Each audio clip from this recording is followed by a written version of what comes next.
നന്ദകുമാറിന് ഏതെല്ലാം തരത്തിൽ ബന്ധങ്ങളുണ്ട് എന്നുള്ളത് എനിക്ക് നന്നായി അറിയാവുന്നതാണ്. അത് മറ്റാരും പറഞ്ഞ് ഞാൻ മനസ്സിലാക്കേണ്ട കാര്യമല്ല. പക്ഷേ ആ കാര്യത്തിലേക്കൊന്നും ഞാനിപ്പോൾ പോകുന്നില്ല. അങ്ങേക്കെതിരെ പ്രവർത്തിച്ച ആളായിരുന്നില്ല? അല്ല, ഞാൻ പറഞ്ഞല്ലോ, അതിനെപ്പറ്റിയൊന്നും കൂടുതൽ ഞാനിപ്പോൾ പറയാൻ ഉദ്ദേശിക്കുന്നില്ല. ഇത്തരം ആളുകളൊക്കെ എന്തെങ്കിലും ശ്രമം നടത്തിയിട്ട് എന്തെങ്കിലും ഫലം കിട്ടിയോ?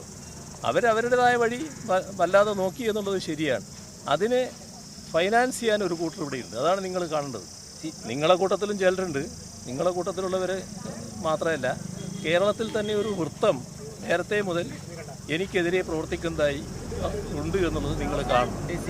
ഞാൻ പറഞ്ഞു തീരട്ടെ എന്ന്. ഞാൻ പറഞ്ഞു തീരുന്നതിന് മുമ്പ് നിങ്ങൾ ചോദിച്ചാൽ എങ്ങനെയാണ്? ഈ പറഞ്ഞല്ലേ ഞാൻ പറയും. ഞാൻ പറയേണ്ടത് പറയേണ്ട എന്നുള്ള ഉദ്ദേശം ഉണ്ടെങ്കിൽ ശരി, പക്ഷേ എനിക്ക് പറയേണ്ടത് ഞാൻ പറഞ്ഞു തീർക്കണ്ടേ?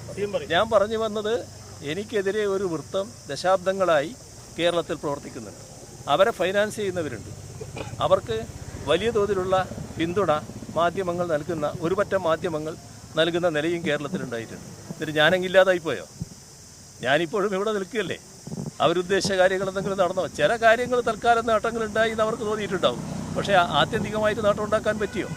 ആത്യന്തികമായി ഞാനങ്ങ് തകർന്നു പോയോ? അപ്പോൾ ഇതാണ് നമ്മൾ കാണേണ്ടത്. വസ്തുതകളല്ലാത്ത കാര്യങ്ങൾ അധികം പറഞ്ഞുകൊണ്ട് മുന്നോട്ട് പോയാൽ അതൊന്നും നാട്ടിൽ ചിലവാകില്ല എന്ന് നമ്മൾ കാണണം.